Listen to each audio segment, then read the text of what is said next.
Welcome, everyone. My name is Matthew Glezos. I am one of the co founders of Toronto DAO and your weekly Twitter space host. We have an amazing guest for you today. We have Amanda Wicks. She's the author of a quite an interesting book and has quite an interesting backstory as well. Thank you so much for joining us. Well, I'm super stoked to be here. So you have, especially the last few years, have had quite a story. Would you like to go into more detail into this and like what led you to write this book? Yeah. So I had I say non-traditional entry path into crypto because I was a federal prosecutor at the Department of Justice in the US, and I was actually like a money laundering and asset recovery prosecutor. And then in about 2012 or 2013, one of my agents came in and said, "Do you know what a Bitcoin is?" And I said, "That's not a real thing." And he said, "No, it is, and you need to learn what it is because I'm pretty sure we got a guy who's laundering a lot of it." And I actually ended up just catching one of the early darknet money laundering cases. And I think most people know what a darknet is, but it's basically, like an Amazon for illegal stuff on the dark web. And he was a very entrepreneurial fellow who figured out you got a lot of drug dealers who need, cash for their crypto, and you had a lot of drug users who needed to convert their cash to crypto to buy drugs. And so he filled that gap. And so that was like my first case. And then over the years, like I got really into the tech, and by the time I went from DOJ to FinCEN, which is the Financial Crimes Enforcement Network. So this is the department, this is a bureau within the US Department of Treasury that handles all of kind of like the financial intelligence. It's the financial intelligence unit for the US. So this is kind of like all your terrorist financing intelligence, your money laundering intelligence, kind of like the analysis of a lot of the reporting that comes in from financial and non-financial institutions about suspicious financial activity. And so I went there before I left DOJ. And then I had been using, as a money laundering prosecutor, we use like blockchain analytics tools for tracing. And so I left and went to be the chief of legal affairs at a blockchain analytics company called Chainalysis. And I was there for a year and then got a really weird call. And long story short, I went back to the government to be the lead financial investigator for the January 6th committee that investigated the Capitol attack. And then I started a incredible nonprofit that's become like my life's passion, called the Association for Women in Crypto. And my 1 year in industry showed me how tough this industry is on women in terms of inclusion.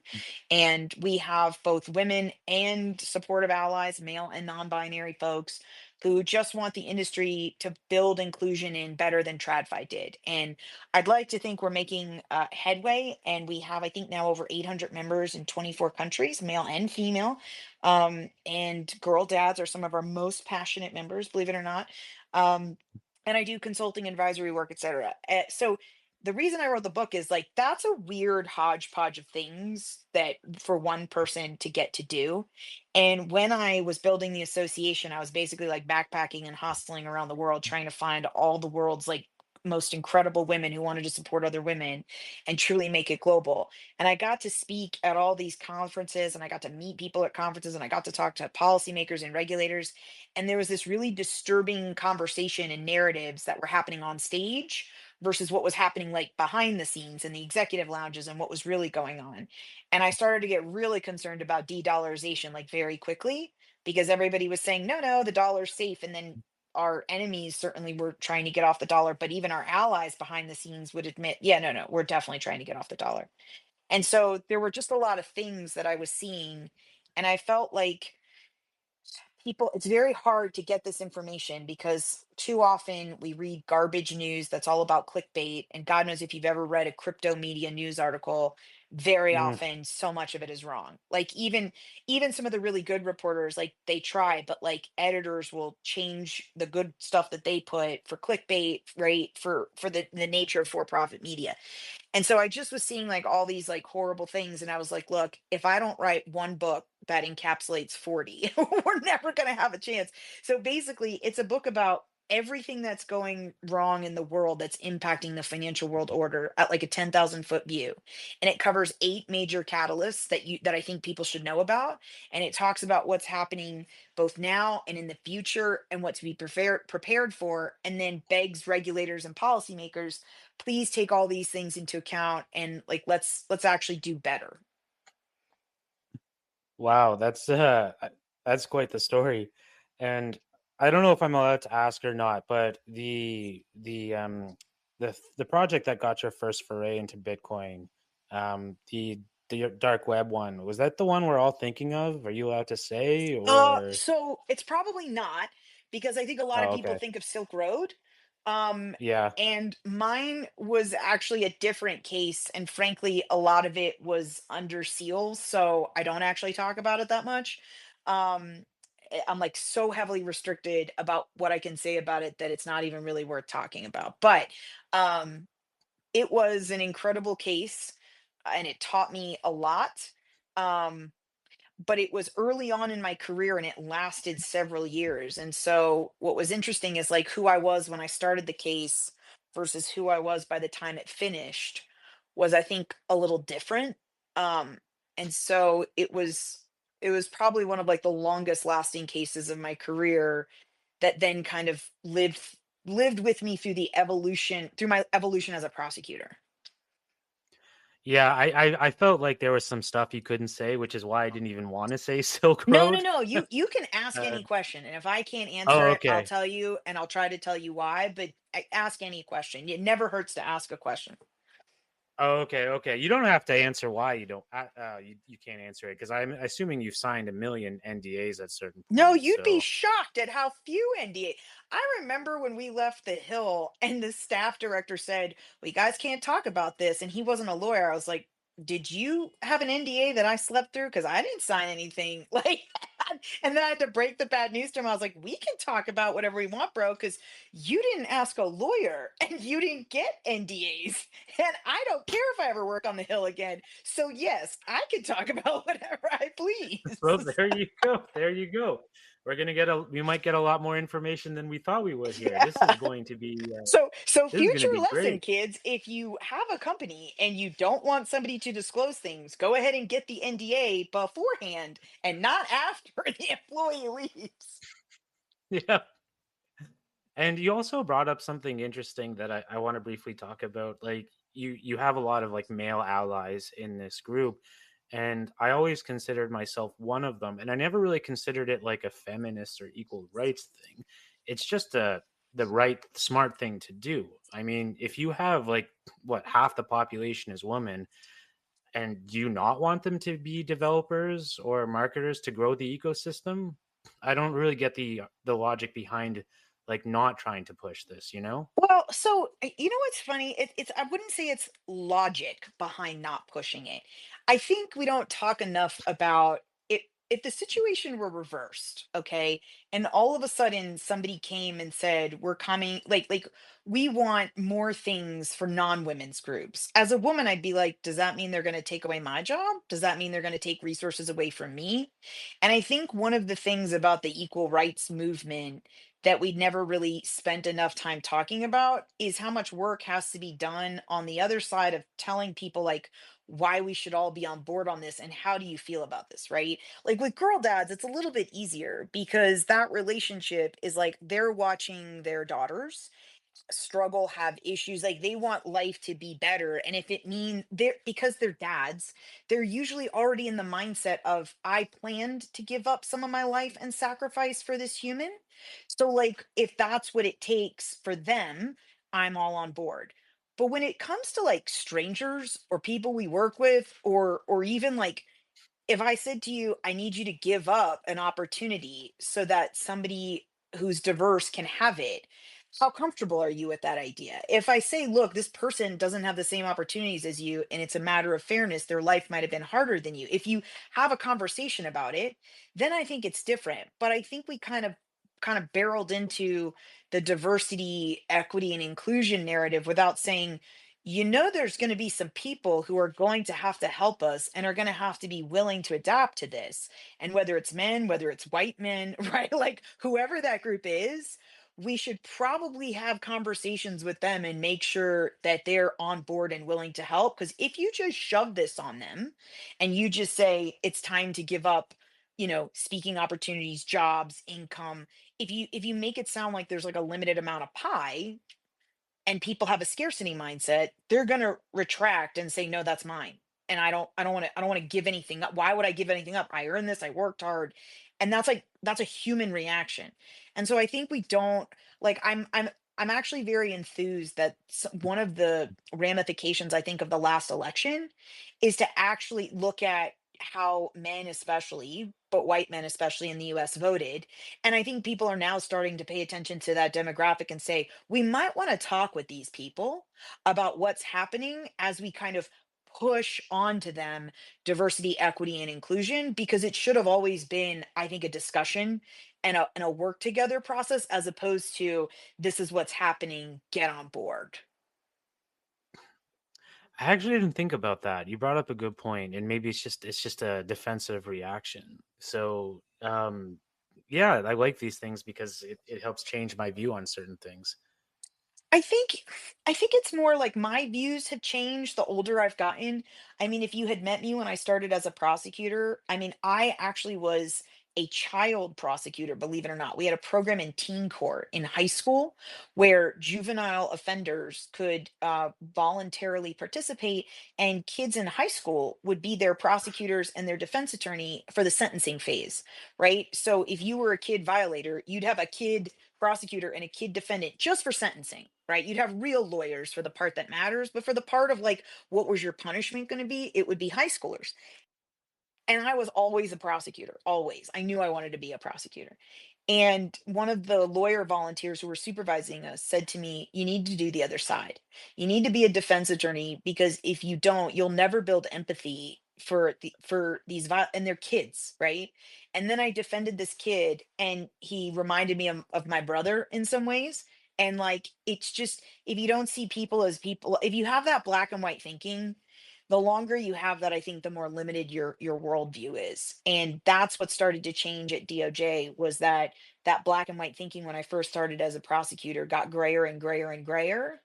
And then it's like a question of, how long can you work for a broken system that you can't fix? Like, how long can you do these things and just say, well, that's the way the system works? And if you're a fixer and you try to change it and you beat your head against the wall for years and nothing happens, it's like, well, how long do you stay in it before you kind of, I got really into stoicism, and it's like, don't get upset about the things outside of your control. If every day is trying to fix something that's broken and it doesn't get fixed, that's a lot of upsetness, or you just have to stop caring. And I chose leaving over just being in the job and not caring. And that was hard. It was really hard. Yeah, it's interesting you bring that up because my dad was a civil lawyer, and he didn't really deal with like criminal stuff, but he sometimes had clients that uh the one in a million thing happened to them where they got seriously injured, right? Um and so he was kind of overly protective of me because of that, because like, oh, what are the odds of that happening? And that just happened to be his daily life, the one in a million. So he created a lot of empathy for these people that had gone through such a fluke, horrible uh, accident that permanently changed their life for the worse. Yeah, I totally get that. I will say, like, I as a I spend a lot of time, part of my advisory work is working with companies, especially like founders and CEOs who are building incredible things, and they're wonderful people. They did not spend any time prosecuting child sex traffickers. They have not spent a lot of time prosecuting gang members or drug dealers. And so naturally, it is not their headspace to think every day, if I invent this, if I put this out there, how could a criminal use it to abuse the world, right? And so sometimes you need somebody who has seen that kind of like dark side of the moon, if you will, to say, before you put this out there in the wild, have you thought about this or this or this? Or maybe we could tweak this, or maybe we could build in a protection so that if this happens, you're able to, right? It's like, you can't blame people who have had really great lives for not being able to worst case scenario plan, because their life hasn't really encountered those worst cases. So how would they know? right? Like I love for them that they don't necessarily know that is a problem. And I see this a lot when people are very anti crypto, and I mean like really anti crypto. Very few people that I find in the financial crime space are really anti crypto, the tech, because they know fundamentally all tech gets abused by criminals. Railing against the tech is like tilting at windmills. But you see some people in the TradFi space who have the cognitive dissonance of a technology that's kind of replacing, in some ways, what they do. And they don't really do fin crime. Maybe they're on the sales side, right? And so they don't really think about the fact that the internet is what exploded the sexual exploitation of children. Because back when child pornography just had to go through the mail, there wasn't as much of an incentive to find children and abuse them or make pornography involving them. But we don't spend a bunch of time saying how we should shut down the internet, given the giant metastasization and ruination of generations of children that the internet led to. We just say, yay, e commerce, right? And I think that's one of the weird things about crypto is that people don't really dig deep into their anti-reactions to it. And they don't do any analysis of their cognitive dissonance. And one of the things that I was really trying to do with the book is it's not a crypto book. I think actually crypto blockchain people are sometimes disappointed that only one chapter is about crypto and disintermediated finance. But that chapter is about why this technology is so critical to the future of digital finance and like the global world order, financial world order. And I've actually heard from people that non-crypto blockchain people are the ones who benefit the most. And I've had some crypto people say, I gave it to my parents so they understood why I do what I do. I gave it to my spouse so he doesn't think I work in a Ponzi scheme. Like it's actually like very helpful for non-crypto blockchain people to understand why a lot of us are passionate about this space, because tech is neither good nor bad, but nor is it neutral. And it needs a lot of us to steer it towards good. But at the end of the day, it's just tech. I mean, I worked at a fraud, yeah, I worked at the fraud department at one of the big five banks here in Canada. And I mean, I think Bitcoin was like a few years old. And I can tell you, there is a lot of financial crime without crypto, you Oh my know? God, So yeah. I mean, it's like, every time they put up this 5% number that somebody pulled out of their ass years ago, I think it was like the UN or something, about the 5% of TradFi that's dirty money. And I'm like, I swear most of us in fin crime off the top of our heads could rattle off are like, absolutely not. We've seen at least 15% in our anecdotal worlds. Like, I just don't think we really wanted to admit how much of finance was illicit. And I think the problem with crypto, and I talk about this a lot in the book, is that it creates a level of transparency that a lot of people didn't want.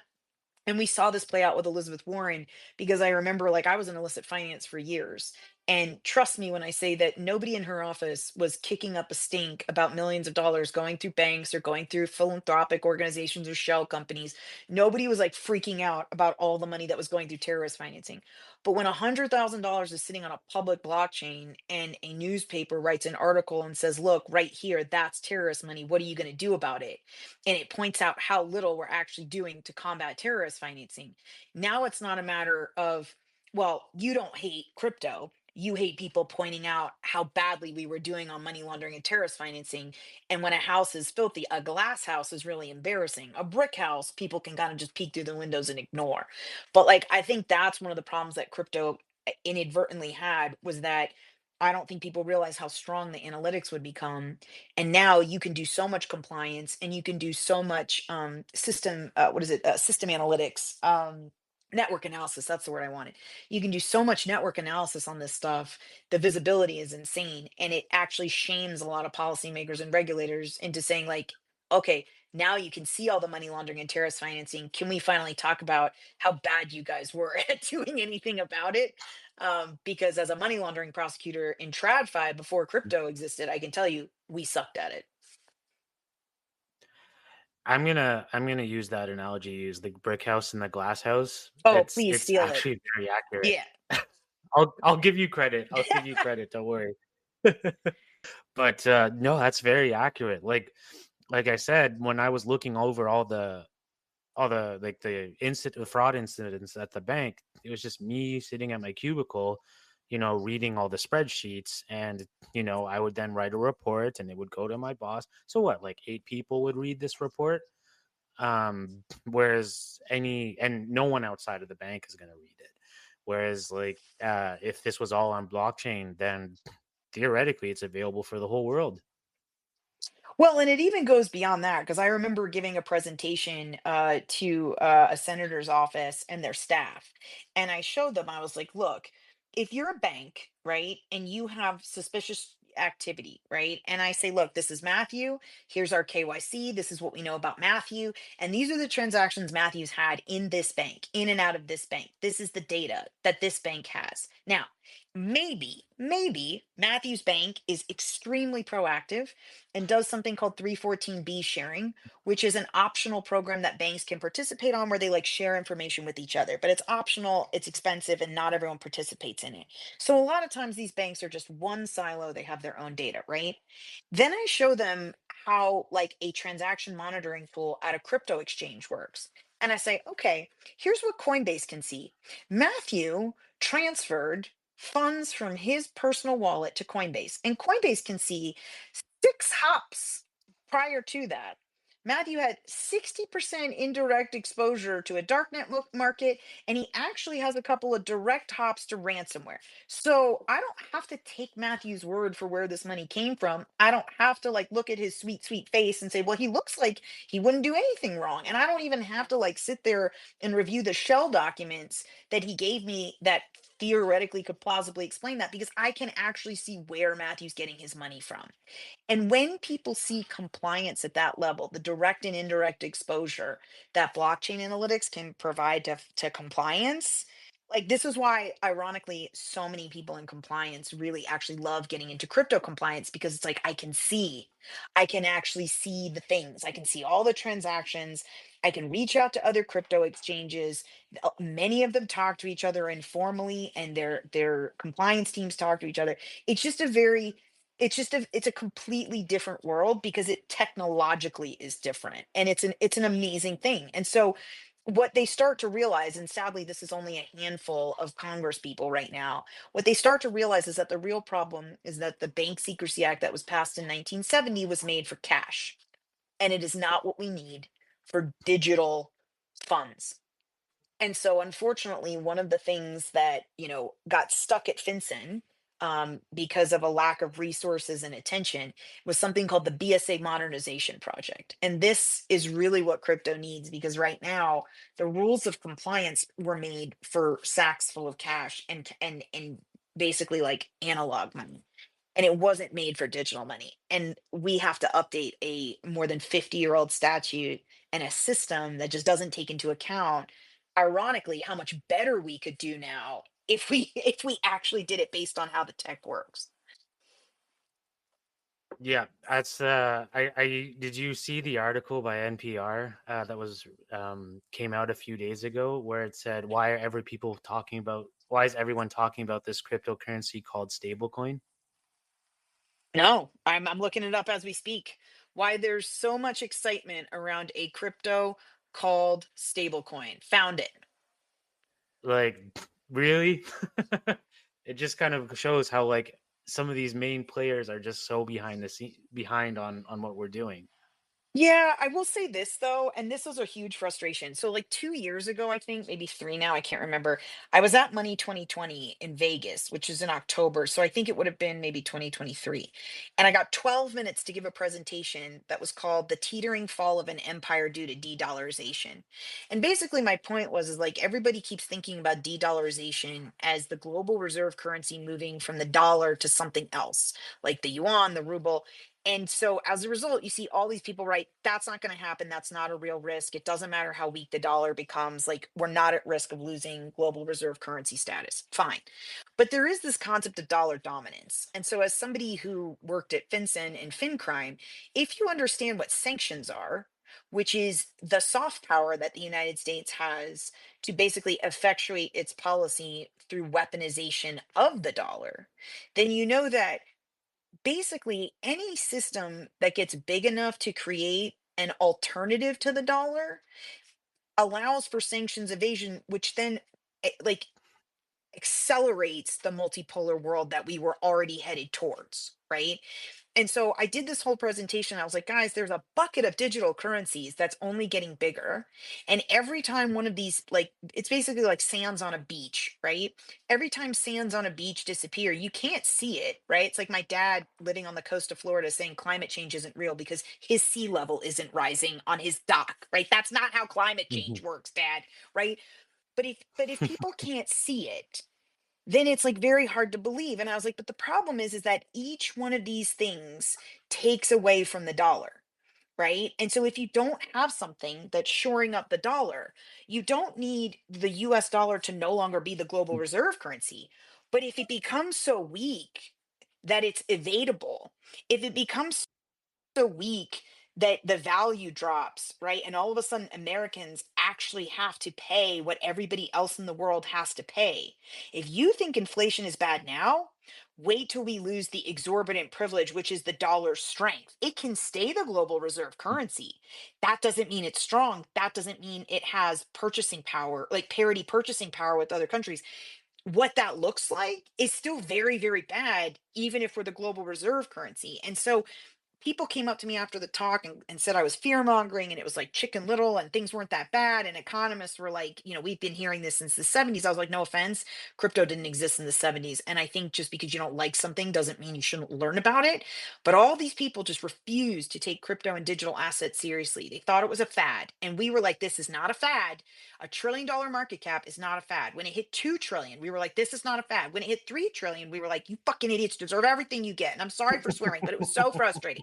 And then about a month ago, Larry Fink, no, excuse me, a few months ago, Larry Fink puts out in the BlackRock report. If you Google, it's like page 24 out of 26 or something. One sentence. We also need to look at the rise of digital currencies like Bitcoin that put the strength of the dollar at risk of de-dollarization. And I say this with love for some of my favorite old white men, including my dad, who I adore more than anything. When old white men in finance say things, people listen. When everybody else said the same thing 2 or 3 years ago, everybody ignored us. And I get it. But now when I see the Atlantic Council finally starting to address this, even though I told them 2 years ago their dollar dominance monitor I thought was way off and was like not really warning people as bad as it was. And now it's just one of those things where history is replete with us crazy people who said, I think this thing is happening, and people ignored us. And then 2 or 3 years later, when enough people say it and it's safer to say it, it's very validating. But also, like, some of us die before then. So, like, I'm lucky to be alive to read Larry Fink's one line, print it out, and send it to my dad and say, see, I'm not crazy. One of your people said it. And he was like very excited, very excited. So, it's one of those things that I think people are going to, we start seeing it now. I mean, my bank, and I don't want to say who it is, but like they were so anti-crypto that when I started the Association for Women in Cryptocurrency, they grilled me for 3 hours to make sure that our 501(c)(3) nonprofit account was not a money services business because it had the word crypto in it. My mom had her account instantly de-risked for one transfer she sent to Coinbase to purchase crypto. No discussion, no calls to ask her what she was doing, just a letter she got in the mail like transfer your funds, we're de-risking you because you purchased crypto. Like that's a level of bias that is staggering, and it's really killing a lot of potential for the US to compete. And that was my fear, and it's what I talk about in the book quite a bit. Well, like, yeah, here in Canada, it was kind of difficult to buy crypto as well. Even now, if you're going to make a large purchase and send it to a crypto exchange, they're gonna ask you some questions, and they even like a small one, they may put a hold on your account, which means like if you want to take out $50 from an ATM, they're not going to stop you. But like anything more, they're just going to be like, no, you got to talk to us. Like, why are you buying, $150 worth of Bitcoin? Because that's suspicious as hell to us. I think one of the things that really shocked me, because I do a lot of work with the credit union community and I speak at credit union conferences.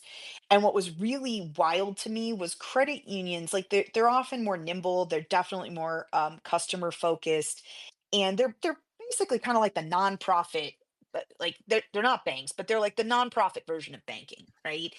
And what was fascinating to me was I was still at DOJ when the Cole memo came out. And if you don't know what the Cole memo was, it was basically the memo that said, like, hey, lots of states are legalizing marijuana, and we want to like make a path for not prosecuting basically like what's still federally illegal, but might not be illegal in a state, right? And this was causing a massive problem because marijuana companies could be perfectly legal in their state, but couldn't get banking because it was still federal money laundering. What was fascinating to me was the number of financial institutions who spent lots of money on consultants and risk analysis in order to bank marijuana businesses. But crypto was too risky. And understand in that scenario, one of those things is still a federally illegal scheduled substance, and the other is legal digital software.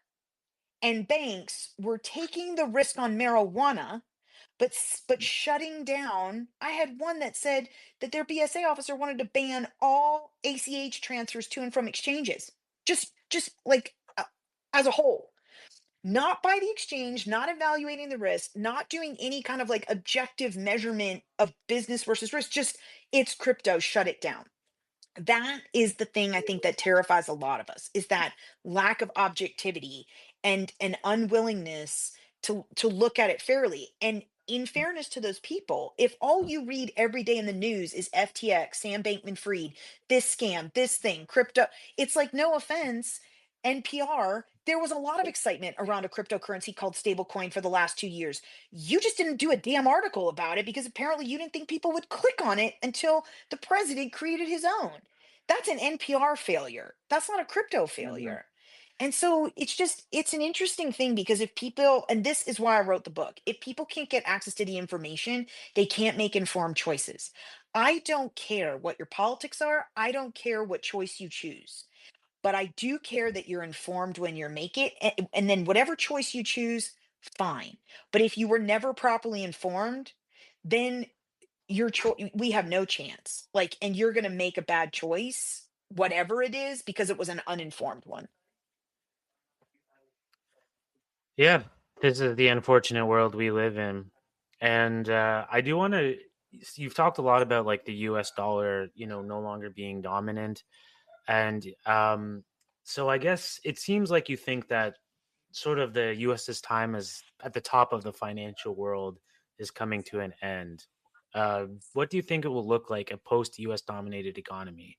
Yeah, so I think one of the things that's really interesting is people it one of the problems we have is that we're like frogs slow cooking in a pot. Like it's just a slow crank up of the degrees, and everybody's waiting for some big catastrophic thing. But it's just like incremental crap every day that just is so difficult to react to. Like if you ask the average American, what was the school shooting that happened or the mass shooting that happened where you got so comfortable with this? I don't know. Like if you ask me now, why am I so like why is this kind of like a normal part of life? I don't know. We've just had so many shootings. That's just now part of America's fabric, right? You come to America, you just feel, oh, there's a statistical probability that I'll get shot like in a mass shooting more likely than any other country on the planet. And there's no other country on the planet where parents have to worry about their children dying in school from a school shooting. And yet this is something that we've just grown accustomed to, right? Because enough of them happen over time. The weird thing about the dollar dominance slide is that my fear is that much like everything else, it's not a plummet. It's not a everything explodes and there's some giant EMP, right? It's just a slow slide into a much more miserable life than everybody's used to now. Like when inflation was happening post COVID and everybody lost their minds and the political parties started blaming each other, it was already happening, but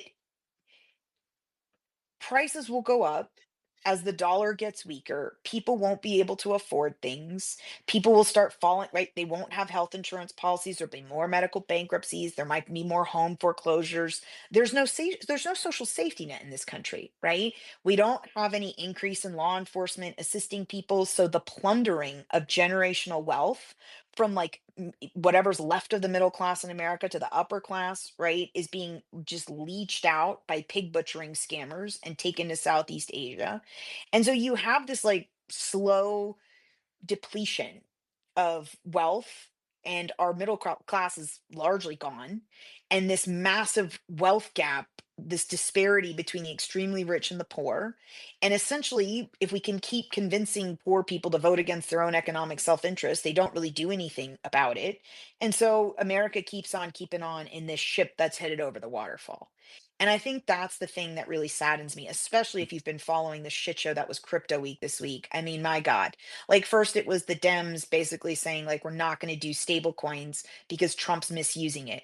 I wish they would have felt that way about shutting down the stock exchange when Pelosi's husband made 4.7 million in one day, but you didn't hear the clamoring for shutting down the tech that enabled corruption when it's the people they like. And yet, right, we have this massive problem. Now, it gets over that hurdle, then it gets to the other side, and then you have a caucus of Republicans who basically stand on their heads and refuse to pass a procedural rule holding the entire thing up. Marjorie Taylor Greene wants more Twitter followers and wants to stay relevant, right? You got Chip Roy, who's like trying to extort his things. He wants more protections to prevent the CBDC coming from the Fed, despite the fact that there's an anti CBDC Surveillance Act, and language and genius clearly explicitly says, like, you could not prevent a CBDC anymore. Right. But these people want to look, they want to like take these bona fides home to their conservatism and say, look, I prevented a CBDC. I think that's going to blow up in their face in 10 years when we're the only country that doesn't have an interoperable CDC in a multipolar world. But that CBDC discussion is way too lengthy for this. The politicization of that discussion it has become horrifying. But I say all that to say that, like, you just have to look at the toxicity of American politics, where I was once at a conference and I said, what has to happen, like what size security attack has to happen for America to like start taking cybersecurity seriously? We've had, attacks on our what was it, Colonial Pipeline, on the gas. We've had attacks on the grid. Like, we all know China just has this switch that it could flick, right, on like nearly on God knows how many hospitals and infrastructures that aren't secure. And the guy looked at me and he was like, that question, I'm so glad you asked that, because that is the question that is going to sink America. Because China and Russia know that one catastrophic event will mobilize people. So all they have to do is keep on with their strategy of death by a thousand cuts, and we'll literally implode on each other. Like, as long as these two political parties just continue to fight a zero sum game against each other, the people who win is every other country in the world, especially malign foreign actors who want to see the US fall. And the sad thing to me is when people who are polarized on others on either side in America, as they're screaming at the other side, don't realize that they've been manipulated into that. They have absolutely been manipulated into hating the other side, because otherwise all you would want to talk about is, how do we improve America? How do we compromise? How do we basically become competitive? How do we ensure that our children, our grandchildren have a good life? But if you want to have that discussion, you can't have it with somebody who's on either side saying the other side is the problem. Because if the other side is the problem, you have drunk Kool-Aid, because both sides are the problem. 100% both sides in this country are the problem. And getting out of those filter bubbles, like finding the information about like just objective ground truth, is now so impossible. If you're watching NBC, if you're watching Fox News, I don't care what filter bubble you're in, you're not getting objective ground truth. You're getting a narrative that's being fed to you. And if we can't get out of that narrative, if we can't suck people out to say, look, for America to survive, we have to start talking about how broken all these systems are. And there is a part of me, the sad part, that got to the end that was like, what if it just all has to burn down for us to rebuild? And I think there are a lot of folks, and these are the folks who can't even like drum up the will to vote, who are just kind of like holding on to the side of the boat, saying, at this point, I'm not willing to fight to take over the ship to try to turn it. I just want to see if I survive going over the waterfall, and I'll be there to rebuild. And that's like both a scary, sad, and completely understandable thing at the same time. I'm not gonna lie, I might be part of that boat. Like, I don't know if you've followed Canadian politics at all. Our past prime minister was not very popular towards the end. He held on way too long, and a lot of people were excited with the fact of change when he resigned. And I was just like, like, I don't know. Like, I don't really think it matters who's in charge anymore. Like, I feel like stuff is bad. Bad stuff is gonna happen, and it's my job to prepare for it. I think this is one of the things like that, I touched on in the book, is that democracies are having this problem. And yes, there's a rise of autocracy and authoritarianism, and authoritarian capitalism is rising exponentially. But part of the reason they're winning is because of a complete vacuum of leadership on the left, and these systems like democracies around the world are really struggling. And many of them, like some of it's structural, right? Like if you look at Australia, they're doing pretty well, but that's because they have things like compulsory voting and ranked choice voting. If America had those two things, and there was an excellent book I read recently, I think it was called Innovation in Politics, but they basically said, like, look, if we could get these things into our system, we would be able to have a much stronger and much fairer democracy. The problem is you know who fights tooth and nail against breaking up the duopoly for ranked choice voting? It's the two parties that have a stranglehold on the country. So, it's one of the things where there's been lots of discussions about how the Tea Party took over the Republican Party and how basically we need that for Dems, but that's easier said than done. I will tell you, having watched the implications of like the leadership structure in Congress and how it can crush even the most like bright-eyed, bushy-tail, optimistic Congress people who want to do the right thing, the system tends to crush them. And so it's a real question of maybe the experiment has just run its runway at 250 years. But it's just not a coincidence that a lot of these democracies are having similar problems. And then when you add on social engineering and the rise of nationalism, and those are some of the other catalysts I talk about in the book, it's a really hard question of who's using social engineering for good. We've got over 150 groups that are pro democracy. None of them seem to be winning. None of them are coordinating. There is no coordinated fight that's combating the rise of authoritarianism. So, and Matthew, to one of your point, I don't know if you were making this point, but I have friends who are from Australia, from Canada. They live in Singapore, they live in UAE, and their lives are so much better that they don't even care that they don't have the right to vote. And most people don't realize that there's 700 million Chinese people in the middle class, which is larger than the entire population of the US, who are perfectly happy living in an authoritarian state because their life is good enough and they're happy. And when governments are smart enough to make enough people happy, to create a thriving middle class, to focus on the collective enough, people don't care that they don't vote. And in these democracies, people are voting and nothing's getting better. So how long can that last? Well, I mean, if you look back at history, like the 20s was seen as the rise of fascism and the downfall of democracy, right? Because we like to think of like Hitler and Italy as like the fascist countries, but no, it was like half the continent was fascist. You had Greece, Austria, Portugal, Spain. Many of these democracies failed because they weren't providing for their people, right? Yeah, I mean, one of the things that I talk about in the book is we need to acknowledge how humans work, and humans are sheep. We all like to think that we're special, special snowflakes, but everyone's a snowflake until you hit the glass, and then it turns out we all react the same way. And what social engineering and big data analytics has proven is that with enough data, you absolutely can predict human behavior. Like I talk about one of the projects we did on Gen 6 that didn't make it into the report, and it was basically like we could predict where the next Gen 6 attackers came from. Now you can imagine why that didn't make it into the report, because nobody wants to read the minority report buried inside of the Gen 6 report. But the story of that I think really surprised people. But if you're actually looking at what big data analytics has been doing and what marketing has been doing, like I talk about some of the folks in the political world who are taking all of the tons of manipulation that people in marketing have fine tuned over the years to get people to buy things, and they're combining it with big data and the stuff that they can get, and they're using it to manipulate people into believing things like political views and propaganda that they push out. And that's a really terrifying thing because if you've lived in America, you know how wildly effective consumer marketing is, right? There are songs that I could hear that will have me just running to a donut, right? Like they have figured out exactly how we work. We're not complicated.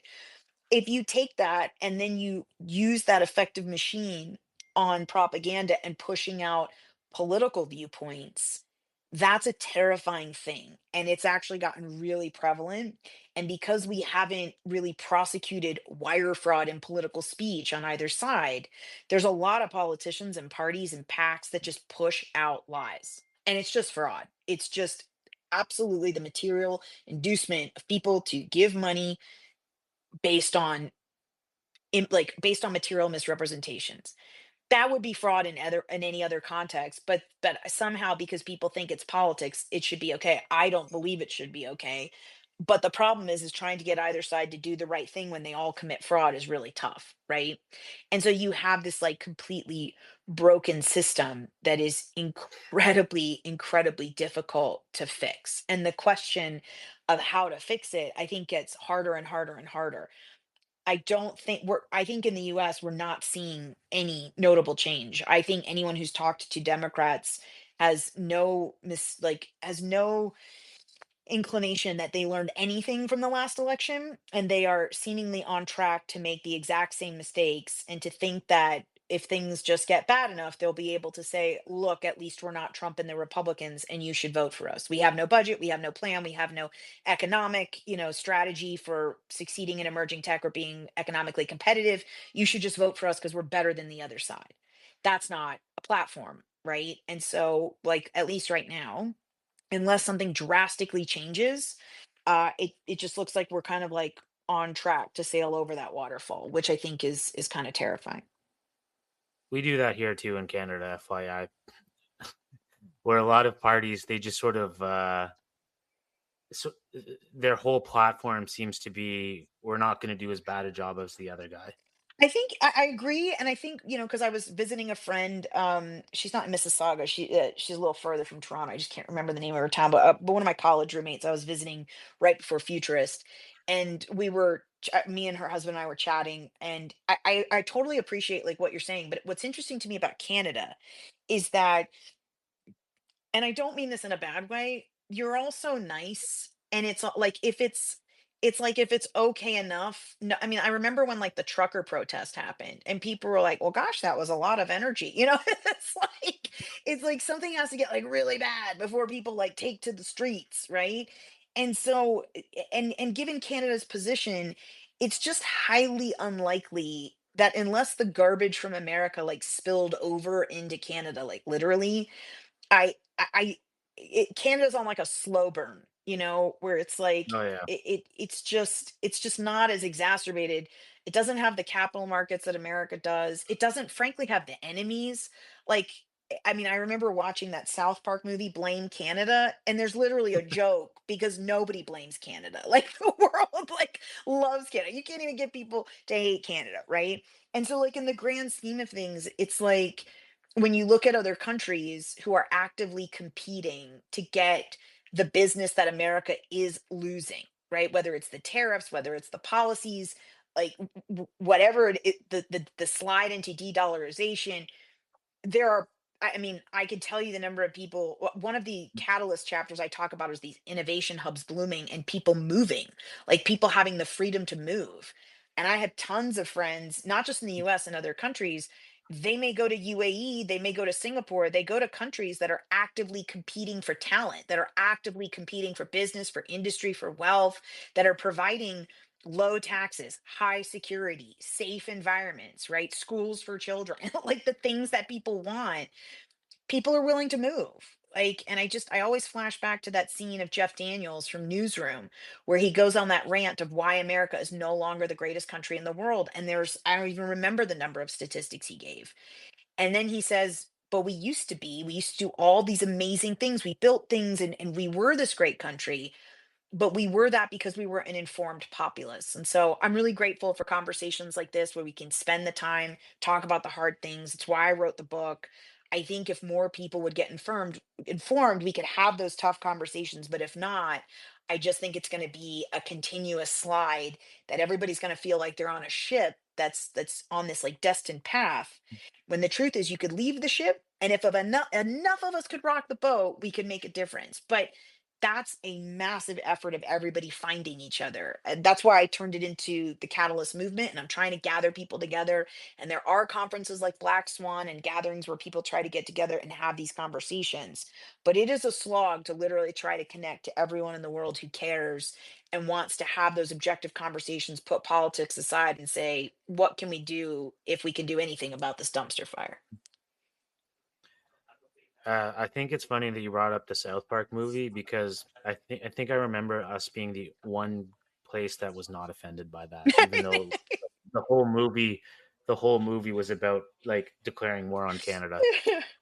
That's because Canadians have the most wonderful sense of humor. Like it's a magical place. And I think that's one of the things. I've been to so many countries in the last 2 years building this association, and everybody loves to say, "Well, which one's the best and where would you live?" And I'm like, that's an impossible question.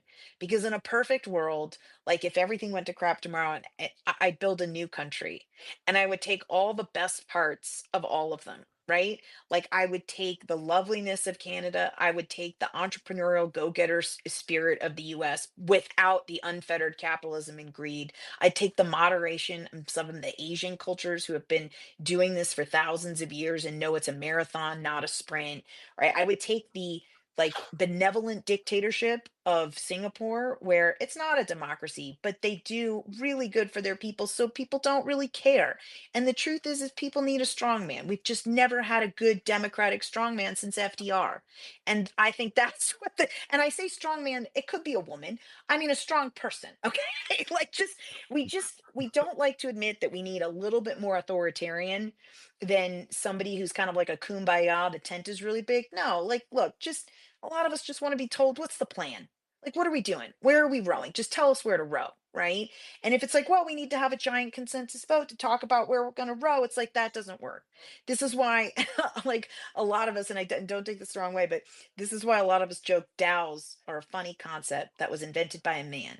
Because most women are like, the only people in the world who think that something decentralized and autonomous works is a guy who wakes up and his breakfast is made and his laundry's done and he turns around and he says, somehow this stuff all magically gets done. We should create a giant organization that's decentralized and autonomous, and similar magic things would happen. And every woman in the world was like, everything's centralized, nothing's autonomous. We do it. We're the centralization. We're doing the work. Like, show me one thing that's actually decentralized or actually autonomous that works. And I will show you something that behind the scenes is actually quite centralized and not autonomous. But I have hopes that one day there is the DAO that actually exists that changes that. But I have yet to see anything that's like truly, truly not run by like a small core of people who care, because the world is generally made better by a small core group of people who really, really care and do the things. And that's a truth that I think we just need to be okay with. Yeah, this has all been very fascinating. We only have a few minutes left, so I do want to open things up for people who want to ask a question. Anna, you're technically the host, so if you could add anybody that would like to speak, that'd be appreciated. But yeah, if you have a question you want to ask for Amanda, now's the chance. Don't be shy. Who knows when you're going to get a chance like this? Please raise your hand if you want to talk. And there's no bad questions, there's no dumb questions, there's just fun things to talk about. Sometimes there are dumb questions. Yeah, but we don't say they're dumb. And I've been the person to ask some of those dumb questions. So I, for one, am grateful for all the people who never said out loud, boy, that was a dumb question. Because inevitably there's some person who comes up to me afterwards and said, I was thinking the same thing. And I was like, well, at least we're dumb together. Let's exchange Mm. names and keep in touch and be friends. Yeah, I saw like a commercial that was like on like they made up a disorder like on food taste disorder. It was to sell some food, and there are no dumb questions. And someone asked, "Can I get food taste disorder by licking a foosball table?" And the guy was like, "Okay, there are some dumb questions." But the irony of that is there could be actually chemicals in the wood of a foosball table, because there are lots of chemicals thanks to capitalism and poor manufacturing. There's lots of chemicals in things that Oh could yeah, give you food taste disorder. So is it a dumb question? maybe not. Fair enough. Fair enough. I will say All right. it does. I don't know if there's any questions, but I will say if you want to have hope, I did an interview with C-SPAN yesterday, and they actually took questions from the public, and these were just everyday Americans, Republicans, Democrats, and they had a special line for people who owned crypto, and they opened up the call to callers, and the first question I got was from this woman Anne, and Anne's question on C-SPAN was, I know everybody's excited about stablecoins. Are stablecoins proof of work or proof of stake? And should we have a discussion about the environmental energy usage of proof of work versus proof of stake? And why aren't we having that discussion? And literally the hosts and I were gobsmacked. And I said, honest to God, if half of Congress knew all of the words that you just said and understood what they meant, America would be crushing it. Like, question after question came in from people that were so clearly like in tune with crypto. And so when people say there's no crypto voter, when people say this is a fad, when people say, oh, it's all wash trading and nobody's really buying this stuff, I'm like, BS. There are so many Americans, like there's polling that's showing this, and politicians are ignoring it. But like the questions that people were asking, even if they weren't like exactly right, they reflected an interest and like a willingness to like learn, which was amazing, right? And I think that's one of the best things about the crypto community is, right or wrong, we're in this because we believe in change and building, and the current system needs to be different, and so we're at least open to possibilities. So in any case, yeah, I would love for actually questions from folks on here if they have them. Now there's someone here. Smoke and mirrors, please. Yeah,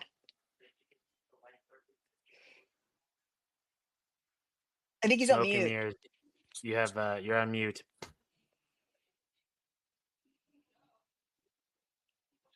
Hello. Hi.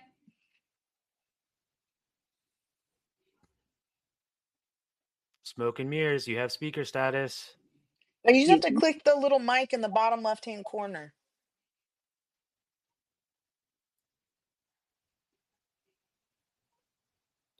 Oh, maybe not. Maybe. All right. Anybody else have a question while we try to see if Smoke and Mirrors there?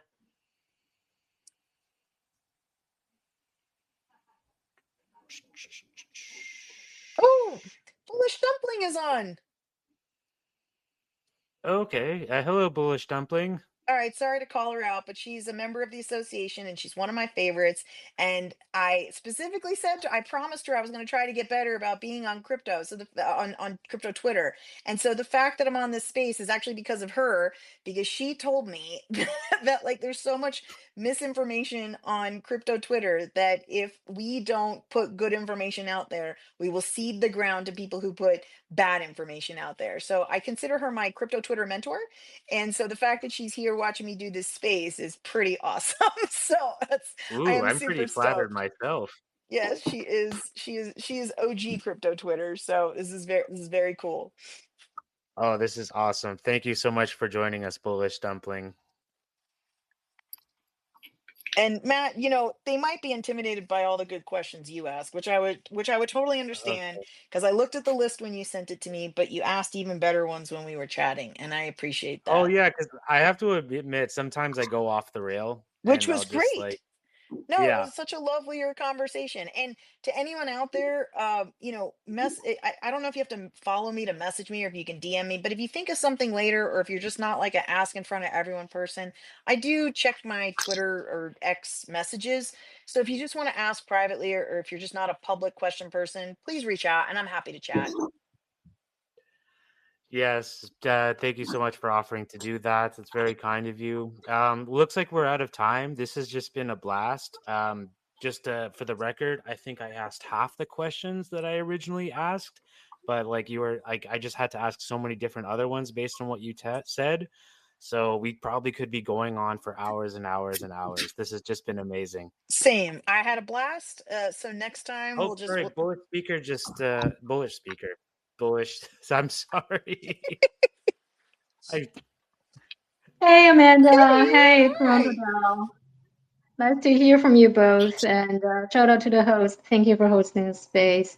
Looks like I missed the best part, and you guys are wrapping up. But when I saw the space and I saw Amanda, I have to tune in and show support. Amanda, so proud of you. Making the No, first I step, you have I to keep told you I'd going. do it, and I'm checking it on my 2025 list. Matthew and Toronto Dow and Anna were kind enough to facilitate me achieving this goal. So this was wonderful. I am doing more Twitter spaces like you said to. Yeah. Awesome, awesome. Looking forward to hearing more from you and from Toronto Dow. Yes, yes, we'd be happy to reach out and talk to you about collaborating in the future if you're down for that. Definitely. Amazing. All All right, right, well, this is I have to jump, guys, but it was lovely to see you. Thank you, Matt, for what was a even better organic conversation and fantastic questions. So I'm glad you went off the rails. I enjoyed the trip with you, and it was a pleasure to be here. And have me back anytime because that was a really fun conversation. Oh yeah, that was fantastic. And thank you all for joining us. Make sure to follow Toronto Dow, and we'll see you all next week.